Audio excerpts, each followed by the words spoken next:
हम देख रहे हैं यूपीएससी आईएएस 2022 का ज्योग्राफी का हल प्रश्न पत्र। प्रश्न नंबर 1 है, निम्नलिखित पर विचार कीजिए। पहला ऑप्शन है कार्बन मोनोऑक्साइड, दूसरा है नाइट्रोजन ऑक्साइड और तीसरा है ओजोन, चौथा है सल्फर डाइऑक्साइड। वातावरण में उपयुक्त में से किसकी अधिकता से अम्ल वर्षा होती है? तो इसमें दूसरा और चौथा ऑप्शन सही है, नाइट्रोजन ऑक्साइड और सल्फर डाइऑक्साइड। व्याख्या है, अम्ल वर्षा का तात्पर्य है पृथ्वी की सतह पर वायुमंडल से आर्द्र या शुष्क अम्लीय पदार्थों के निक्षेपण से। अम्ल वर्षा मानवीय क्रियाकलापों का प्रोडक्ट होती है, ह्यूमन एक्टिविटीज का, जो वातावरण में नाइट्रोजन तथा सल्फर ऑक्साइड निर्गमित करती है। जीवाश्म ईंधन जैसे कोयला, शक्ति संयंत्र, भट्टियों और मोटर इंजनों में डीजल व पेट्रोल जिनमें सल्फर तथा नाइट्रोजन पदार्थ होते हैं के दहन पर क्या होता है, सल्फर डाइऑक्साइड और नाइट्रोजन ऑक्साइड उत्पन्न होते हैं। 19वीं शताब्दी में मैनचेस्टर, यूनाइटेड किंगडम, ब्रिटेन के एक फार्मासिस्ट रॉबर्ट एंगस स्मिथ द्वारा अम्ल वर्षा की घटना की खोज की गई थी। अम्ल वर्षा की घटना की खोज किसने की थी? ब्रिटेन के फार्मासिस्ट रॉबर्ट एंगस स्मिथ ने। इंग्लैंड के औद्योगिक क्षेत्रों में वर्षा में अम्लता स्तर उच्च था उस टाइम पे। कौन से क्षेत्र में था? तो औद्योगिक क्षेत्रों में। उद्योगों से निकलने वाला धुआं सल्फर डाइऑक्साइड का प्रमुख स्रोत है, जबकि मोटर वाहन से निकलने वाला धुआं नाइट्रोजन ऑक्साइड का प्रमुख स्रोत है।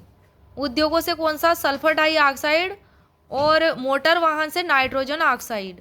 अम्ल वर्षा उत्पन्न करने वाले यौगिकों के स्रोत है गंधक और नाइट्रोजन। क्वेश्चन नंबर 2 है, निम्नलिखित कथनों पर विचार कीजिए। पहला कथन है, ऊंचे बादल मुख्यतः सौर विकिरण को परावर्तित भूपृष्ठ को ठंडा कर देते हैं। परावर्तित करके क्या कर देते हैं? भूपृष्ठ को ठंडा कर देते हैं। तो ये रोंग है।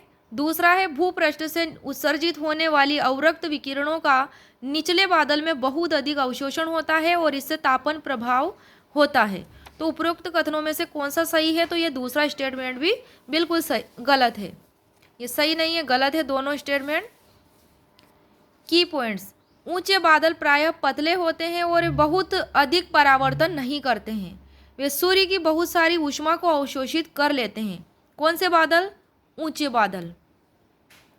निचले बादल प्रायः काफी घने होते हैं और काफी मात्रा में सूर्य के प्रकाश को वापस अंतरिक्ष में परावर्तित कर देते हैं।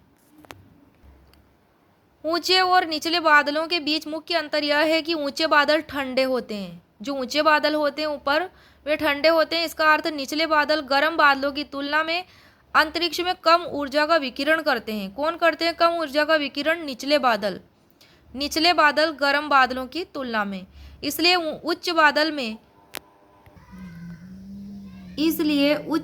में निचले बादलों की तुलना में अधिक ऊर्जा का अवशोषण हो जाता है। कौन से बादलों में?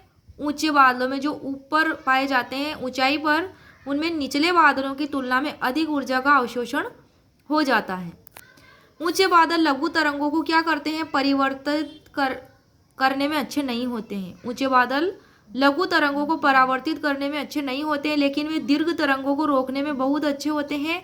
इससे ऊष्मा फंस जाती है। उच्च बादल पृथ्वी की सतह के तापन प्रभाव का कारण बनेंगे। निचले बादल उत्कृष्ट परावर्तक होते हैं, लेकिन वे दीर्घ तरंग ऊर्जा को अंतरिक्ष में जाने से नहीं रोकते हैं। इसलिए निचले बादल सौर विकिरण को परावर्तित कर भूपृष्ठ को ठंडा करते हैं। तो यहाँ ये फर्स्ट स्टेटमेंट है, इसमें ऊंचे बादल को बताया गया है कि ऊंचे बादल भूपृष्ठ को ठंडा कर देते हैं सौर विकिरण को परावर्तित करके, जबकि ऐसा नहीं है, निचले बादल ऐसा करते हैं। दूसरा स्टेटमेंट इसलिए गलत है कि यहाँ पर बताया गया है कि निचले बादल में बहुत अधिक अवशोषण होता है और उसमें तापन प्रभाव होता है, जबकि ऐसा बिल्कुल भी नहीं है।